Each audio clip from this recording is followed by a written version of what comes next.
এবং এপ্রিল মাসের দিকে আমরা জানি শেখ হাসিনা জেনারেল আজিজকে একটা ভার্বাল অ্যাসিউরেন্স দিয়েছিলেন যে তিনি তাকে রাখবেন আর্মির চিফ হিসাবে, এবং সেটা উদযাপন করার জন্য পয়লা বৈশাখের নামে জেনারেল আজিজ তার সরকারি বাসভবনে একটা বিরাট পার্টি থ্রো করেন।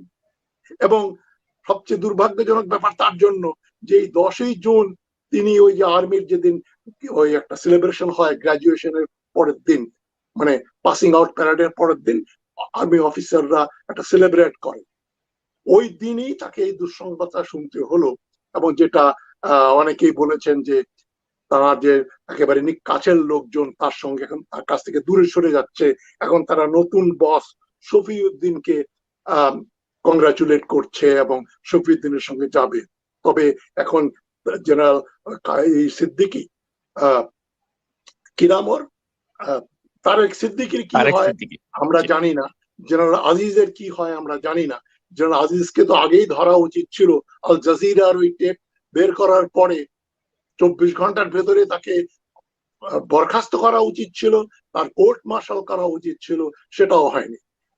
আজিজকে তো বরখাস্ত করা উচিত ছিল। কর্নেল শহীদকে যখন যে টেলিফোনে যে কথাগুলো বলেছিলেন উনি, যেমন তারেক সিদ্দিকের বিরুদ্ধে, ব্রিগেডিয়ার জিয়ার বিরুদ্ধে, আর্মির ভিতরে একটা বিভেদ সৃষ্টি করেছিলেন, সে কারণেও তাকে ক্ষমতাচ্যুত করা উচিত ছিল শেখ হাসিনা। এই জন্য তো স্যার অনেকে ভাবছিল যে যেহেতু ফেব্রুয়ারি মাসে আল জাজিরা রিপোর্টটি প্রকাশ হওয়ার পরে 4 মাস হয়ে গেল, তো যেহেতু 4 মাসে কোনো অ্যাকশন নেওয়া হয়নি, তো অনেকে ধারণা করেছিল হয়তো তারা কন্টিনিউ করবে জেনারেল আজিজকে দিয়েই।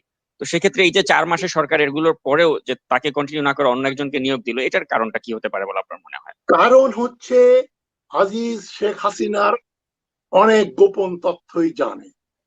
কোর্টে যদি তাকে নেওয়া হয় বিচার করতে, তাহলে সে তো বলে দেবে। মানে আজিজ নিজেই 12 থেকে 16,000 কোটি টাকার মালিক। তাকে বসুন্ধরাতে জমি দেওয়া হয়েছে 1 বিঘা, এবং ক্যান্টনমেন্টের ভেতরেও বিরাট জমি জমার মালিক হয়েছে এরা। সব 1 টাকা 2 টাকা দিয়ে কিনে ফেলা, যেমন শেখ রেহানাকে বাড়ি দিয়েছে না গুলশানে, একটা 5 টাকা না 10 টাকা দিয়ে কিনে ফেলেছেন। সেই রকম ভাবে আজিজ হচ্ছেন হাসিনা সরকারের, অবৈধ হাসিনা সরকারের একজন অবৈধ কি বেনিফিশিয়ারি, অনেকভাবে পুরস্কৃত হয়েছেন এবং তার করাপশনের একজন পার্টনার। আজিজ বলেন আর শফিউদ্দিন বলেন, এরা সবাই কিন্তু হাসিনার লোক, গোপালগঞ্জ বা মাদারীপুর যাই বলেন, গ্রেটার ফরিদপুরের লোক বসংবত। এবং যে বক্তব্যটা তিনি দিয়েছেন, আমি কর্নেল শহীদুদ্দিনের সঙ্গে সম্পূর্ণ একমত, যে ডিফেন্স মিনিস্টার শেখ হাসিনা যদি বাংলাদেশের কি বলে ডিফেন্স মিনিস্টার হন, তার মানে উনি আর্মি, এয়ারফোর্স, নেভির বস না, উনি একজন পলিটিশিয়ান, এটা পলিটিক্যাল পজিশন। এই আর্মিকে ভাত খাওয়ানো আর রুটি খাওয়ানো আর দুবেলা মাংস খাওয়ানো, এগুলো মানে একেবারে কাজের লোকদের মতো কথা। যে স্যার আমাকে খুব ভালোবাসে, এখন রোজ আমাকে গরুর গোশত দিয়ে ভাত খেতে দেয়, ইলিশ মাছ দিয়ে ভাত খেতে দেয়, দুধ ভাত দেয়, এরকম একটা কথা। মানে একটা জেনারেলের ডিগনিটি মানে শেখ হাসিনা দিয়েছেন না বাংলাদেশ সরকার দিয়েছে? বাংলাদেশ সরকারের মিলিটারি রেগুলেশনে ওদের কি ডায়েট হবে, কি ইউনিফর্ম হবে, কি করবে, কি স্লোগান হবে, এই সবকিছু নির্ধারিত হয় সেনাপতিদের, জেনারেলদের পরামর্শে। শেখ হাসিনা সেখানে কে? উনি রাজনীতিবিদ, এটা একটা পলিটিক্যাল ডিসিশন। আমরা তো জানি শেখ হাসিনা এবং তার ছেলে সজীব অজের জয় সারা জীবন আর্মিকে ঘৃণা করেছে।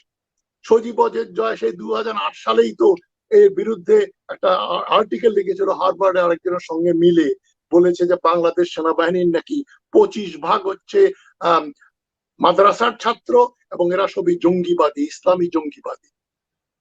সজীব অজের জয়কে আমি নিজে বলতে শুনেছি আমার পুরনো কর্মস্থল Asia Pacific centre for security studies. 2009 সালের অক্টোবর মাসে সজীব অজের জয় সেখানে অতিথি হয়ে গিয়েছিলেন, সেখানে শমশের মোবিন চৌধুরীও ছিলেন, উনিও ছিলেন, এবং আইজি নূর মোহাম্মদও ছিলেন। আমারও সেখানে সৌভাগ্য হয়েছিল থাকা। সেখানে এই যে জয় শুধু ডক্টর ইউনূসকে ইসলামী জঙ্গিবাদী বলেছেন তাই নয়, তিনি বাংলাদেশের সেনাবাহিনীরও অনেক বদনাম করেছেন। সেনাবাহিনীর অফিসার এবং জওয়ানরা সেটা জানে যে যেহেতু 15ই আগস্ট 1975 সালে সেনাবাহিনীর একটা অংশ শেখ হাসিনার পিতা মাতা ভাইদেরকে হত্যা করেছিল, সুতরাং এই সেনাবাহিনীর প্রতি আওয়ামী লীগের একটা বিদ্বেষ আছে। তবে এখন সে বিদ্বেষ কাটিয়ে ওদেরকে ব্যবহার করার মতো জেনারেল খুঁজে খুঁজে বের করে এই যে আপনার মাফিয়া সম্রাজ্ঞী হাসিনা আজিজকে পিক করেছে, আজিজের পরে এখন ভারতের আশীর্বাদে, ভারতের কথায় শফিউদ্দিনকে পিক করেছে। সুতরাং এতে শেখ হাসিনা পিক করেছে নাকি ভারত পিক করিয়ে দিয়েছে? ওই একই কথা, ভারত তো স্বামী, স্বামী স্ত্রীকে বলেছে, স্ত্রী তার আদেশ পালন করেছে। সুতরাং এ হচ্ছে পুরোপুরি দিল্লি এবং রয়ের লোক। তবে কথাবার্তা দেখলে মনে হয় সে খুব মানে একেবারে অপরিশীলিত, আনসফিস্টিকেটেড, মানে বসংবদ চাকরের মতো কথা ওনারা আমাদের 2 বেলা ভাতের ব্যবস্থা করেছেন। তো আমি আশাবাদী না এই। তবে আমি যেটা বলি, জনগণকে বলছি, যারা অনুষ্ঠান দেখছেন তাদের বলছি, লিস্টে কিন্তু শফিউদ্দিনের নামও থাকতে হবে। আজিজ, বেনজির, শফিউদ্দিন, এই যে দেশের শত্রুদের নামের ভিতরে এদের ভবিষ্যতে বিচার করা হবে। এদের সমস্ত স্থাবর অস্থাবর সম্পত্তি দখল করতে হবে, সরকার কর্তৃক দখল করতে হবে এবং এদেরকে শাস্তি দিতে হবে। এরা যেন পালাতে না পারে সেদিকে আমাদের দৃষ্টি রাখতে হবে।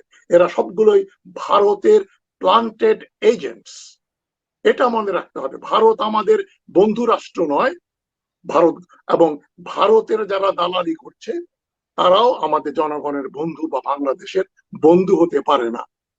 তারা সন্ত্রাসী, তারা ডাকাত,